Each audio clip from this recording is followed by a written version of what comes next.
Hi everyone, welcome back to Boost Her. This afternoon we welcome 5 inspiring women who will share their professional journey as women in different industries.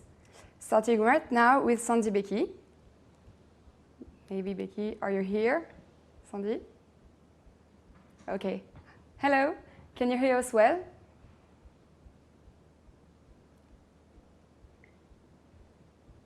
Hello? Hello, right, nice to meet you.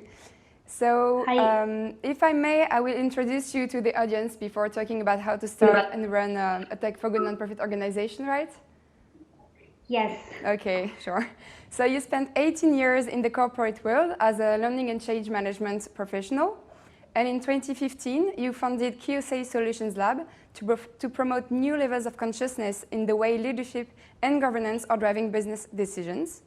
And then, taking your engagement a step further, in April 2019, you co-founded HeHop, so it stands for Help for Hope, which is a nonprofit organization, the mission of which is to provide a blockchain-integrated app that enables victims and witnesses to capture and digitally secure proofs of violences.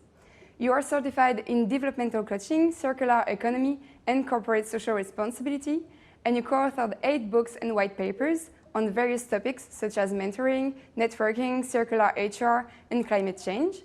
And your next one, which is about finding and living one's purpose, is to be published in the US soon. So it is a great pleasure to have you on stage with us today. I guess it's the time to listen to your story, and the floor is yours. Thank you.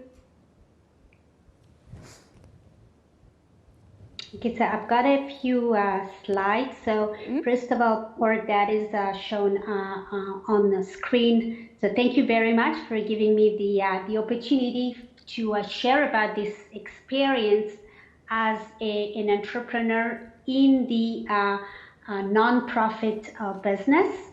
I'd like on the next slide to go back a little bit on my career path, as it's going to also give context on why I ended up in the nonprofit business. So I, like a lot of people, I guess, who are taking part of this event, speakers or attendees, I started my professional life in the corporate business. So that was quite a long time ago with Cisco. And when today I look at that experience, yes, I was in the corporate world. I was an employee having a global role with lots of responsibility. But still, when I look at it, I also see the seeds of my life as an entrepreneur, because even then I was taking quite a lot of time aside of my job to work on other projects. So I was seeing myself as an entrepreneur. So that's the word that is used today, but that was not what how it was described back then in the early years of this the 2000 years. And but I was already working on, as I said, on side projects, like, for example, starting a beekeeping project where we installed beehives at the top of the building, on the roof of the building, to reintroduce bees in the urban environment and get businesses to realize how critical bees are for the environment and for the business. So that was my life as an entrepreneur.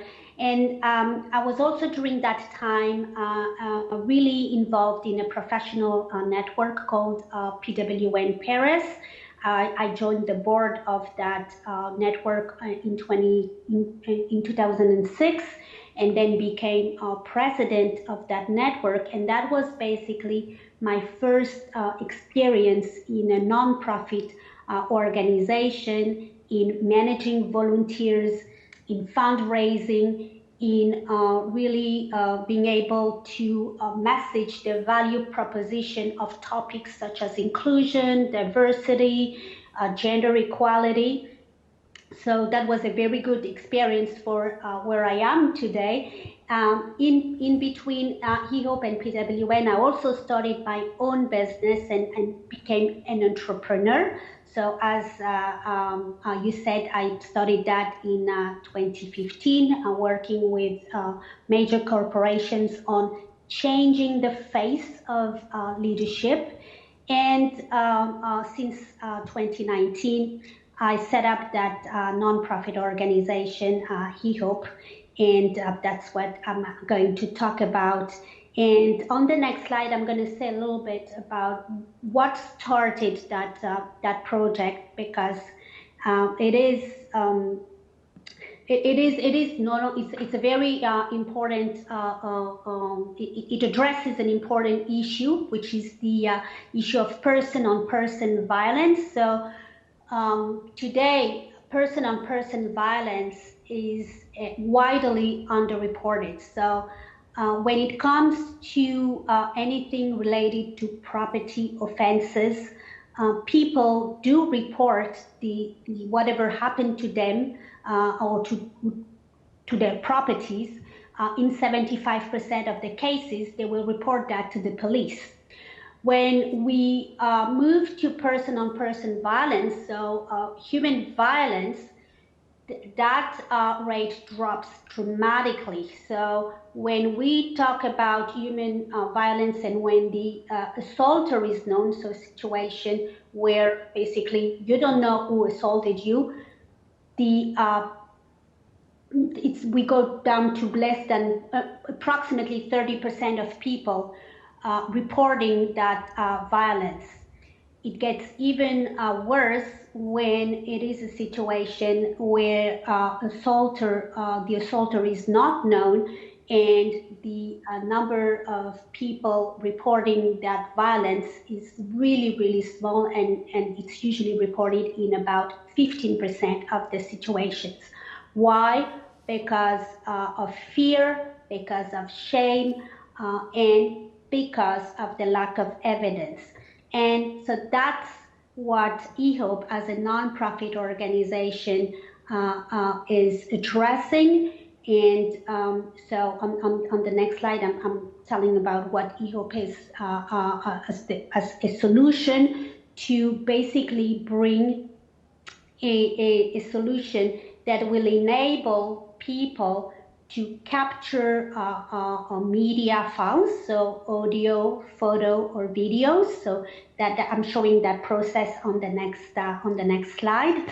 And so it is a unique solution that enable people to provide tamper-proof and undisputable evidence in a legal case. So the application that you can download from the usual platforms, so whether you have you're on iOS or Android, you use that application to capture audio, photo, video files that are not visible in your smartphone gallery, but only in the application gallery. And then those files are automatically sealed on the blockchain. And so that's what makes them tamper-proof, tamper-resistant, and then they're also stored in an encrypted server.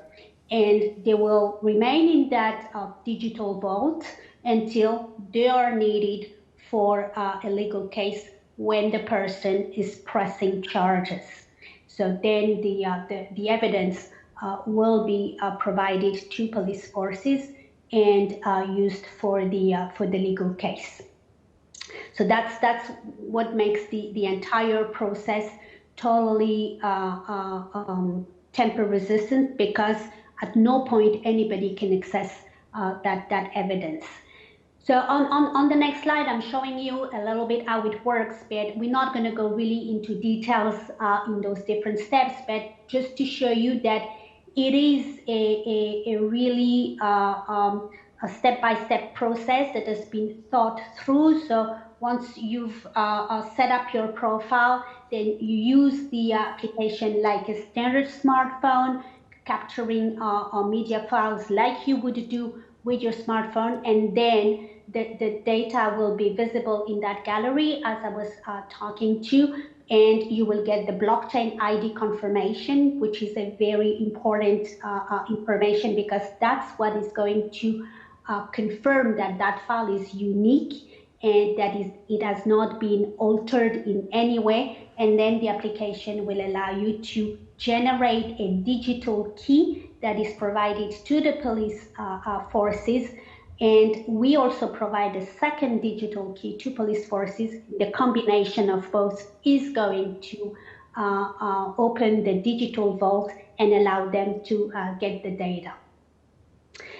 So I wanted to take a bit of that time to share about what the HeHop is and what the application is.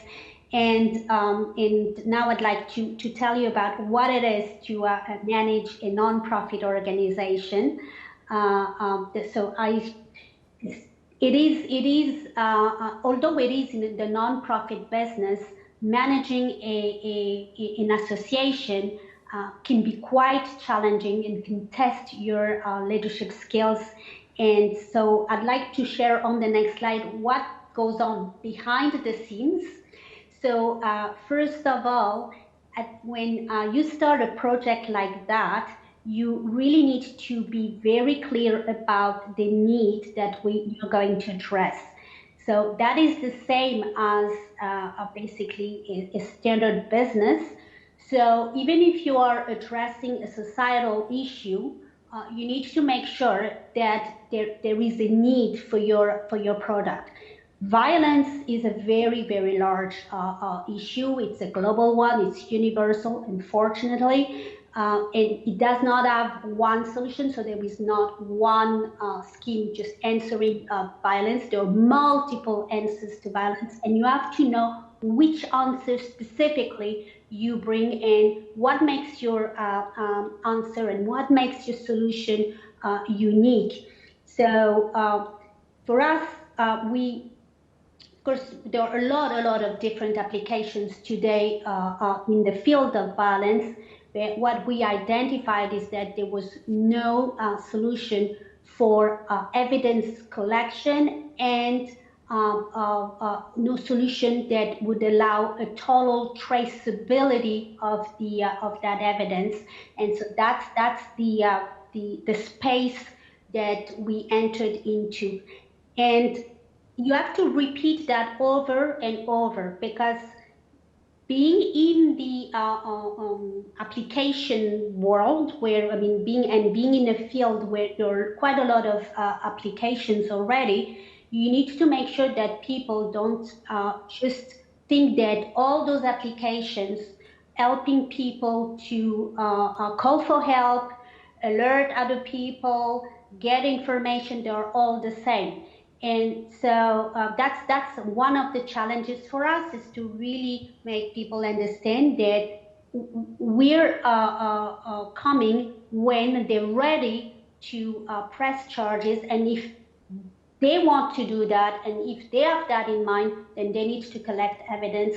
And that's what our tool is for. So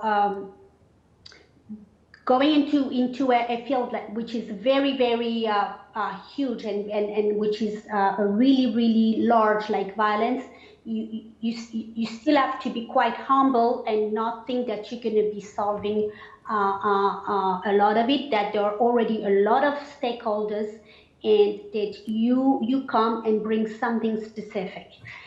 When it comes to the team, although this is a non-profit, and nobody's going to tell you that we shouldn't do anything for violence. As the leader of a non-profit organization in that business, the illusion is to think that everybody is going to join your organization as a volunteer because they are totally they're breathing the mission, or they transpire that mission. People will join a nonprofit organization and will relate to the mission of that nonprofit organization from various angles. And you have to accept that. Some people will join the organization because of you as the leader, because of someone who's already in the organization and that they like, and they like working with that person because they want to have some visibility in any way, and they want to show that on their LinkedIn profile. So the motivations are very diverse, and you need to accept that diversity of motivations and not necessarily think that people join a societal or a project like this one, a societal project like this one, because of the primary mission of the organization.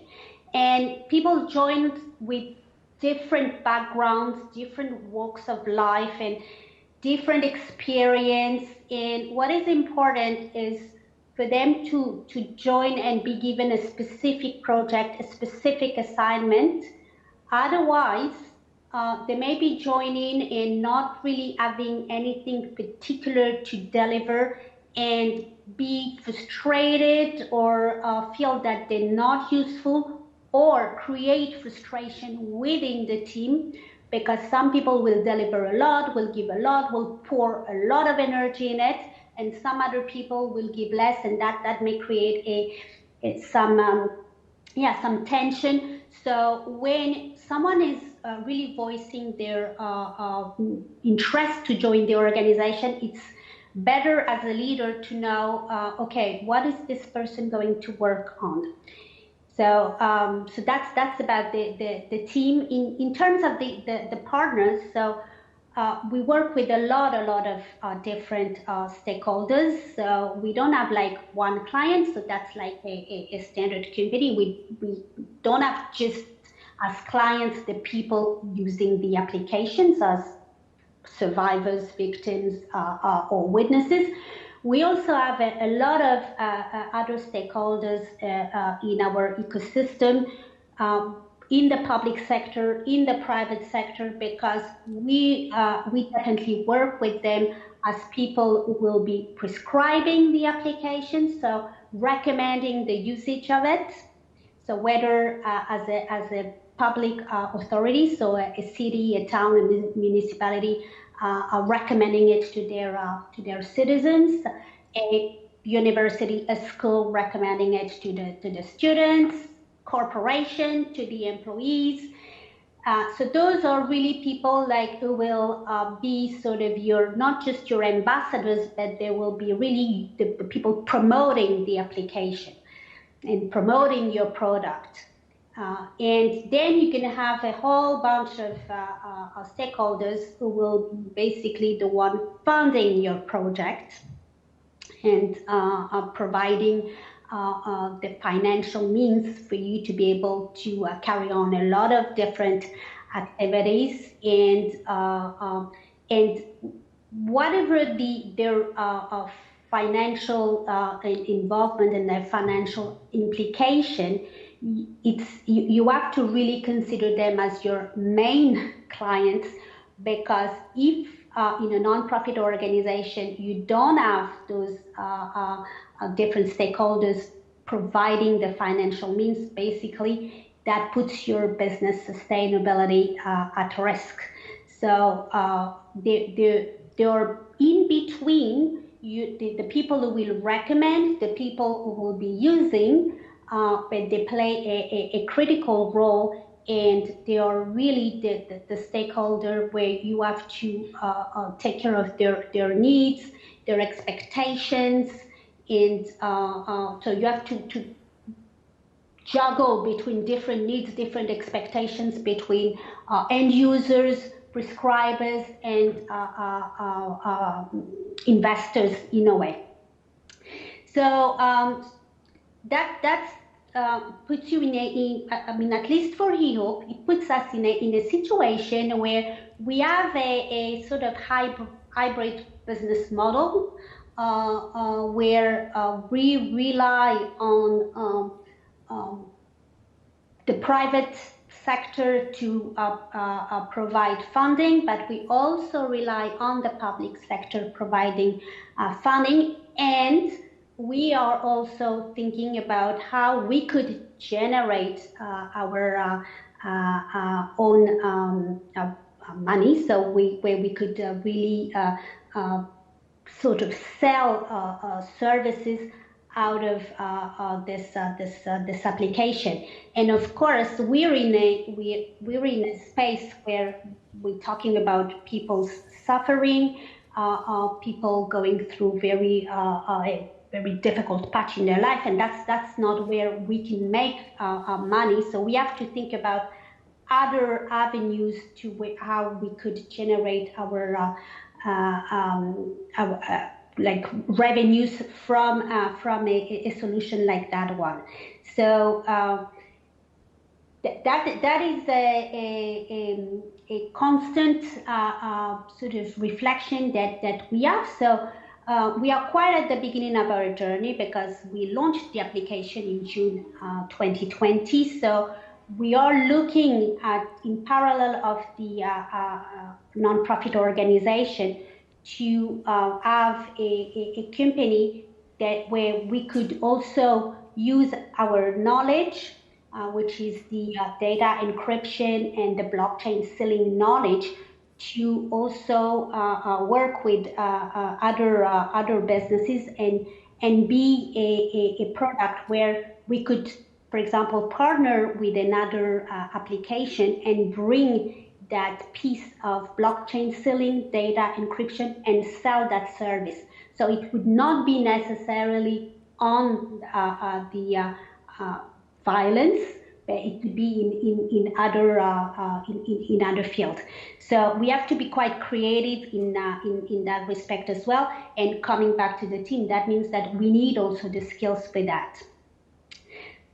So I think I'm getting to the end of this presentation about presenting HeHop, and ready for questions and answers. I see that we're getting to the end of the session for me.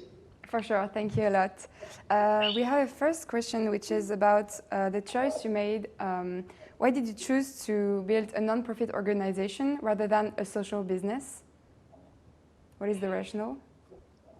So the rationale when the idea emerged in my mind was quite simple. It was the easiest way to go for the non-profit business.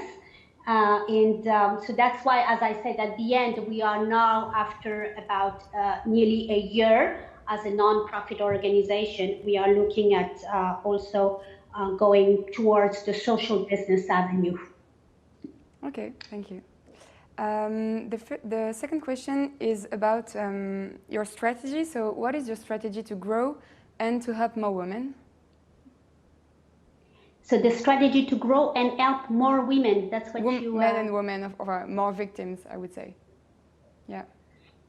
So at the moment, the strategy is to really go international, because we launched a year ago in June in France. We know that this application can be used anywhere in the world, because the problem that we're addressing is global, it's universal. So at the moment, we are looking for sponsors and investors outside of France. And we are currently exploring the UK and Spain. Okay. And speaking about growth, how do you manage the growth in your number of volunteers? What are the issues at stake? So it is extremely difficult to recruit volunteers. So that's a real challenge. And first of all, it's difficult to recruit volunteers, and then we need volunteers with specific skills. So that makes it even more difficult. And so at the moment, so this is like a call to action. Anybody who's interested in joining this organization and help in deploying it in France or internationally is welcome. Okay, thank you. Maybe you are an expert in leadership innovation. How would you define women leadership? Okay, so that's a question that I usually come with an answer that is that for me there is no women leadership or men leadership. There is leadership, and so I usually don't really have an answer for that. But I think um, you know. So yeah, actually it's a tough question for me because I don't really see the difference between women and men leadership, because when you are a leader and when you are a good leader, whether you are a woman or a man, then you're going to be really conscious of the impact that you want to have in the world and for the world, and that's what is going to drive your action, drive your decisions. Okay. Maybe I think you developed the concept of circular HR. Could you tell us a bit about that? What do you mean by circular HR? Yes. It's basically the application of the principles of circular economy, which is about reusing materials, recycling materials, giving a product multiple lives. So it's doing the same basically, but with your skills. And looking at your skills not only as a relation to the job that you currently have or your studies, but looking at your skills on a very inclusive basis. And instead of looking at people as an employee, you look at people as individuals having a lot of talents, a lot of competencies, skills, and use all of that. Or use all those skills in the company. So it's really saying, okay, someone joining a company, an organization, could be working in different departments, different business units, because they certainly have skills that are applicable in different fields. And they could also have a job in one company and another. I mean, like spread the skills between several companies, because at the end of the day, what is important is the contribution that you bring to society and how you advance society, not necessarily just what you bring to one organization. Okay, thank you. And maybe one last question. What advice would you give to entrepreneurs to be regarding the way they include diversity and inclusiveness in their business? How to start a business that would be inclusive? So look at when you form your team, the first thing that you start doing, if you want to really have an inclusive organization and one that is showing that it takes care of diversity, is who you work with. So of course it's easier to work with people you like, your friends, people who are like you. If you really want to take inclusion and diversity into account, then go to people who are not, first of all, not like you. And so, for example, at HeHop, we are eight women and 8 men. We are 3 generations, and okay, it's not necessarily easy every day. When I was saying that managing an organization like that puts your leadership skills, it's a test to your leadership skills. I really meant it. I mean, I have to manage a lot of people in that organization who are not at all like me, but it makes it challenging, exciting, and also it brings a lot of learning opportunities. Okay, so thank you for your time. It was very interesting. We will have a break of 10 minutes and we will go back with Edith Le Tournel, who will be hosted by Anastasia at 2:40. Thank you.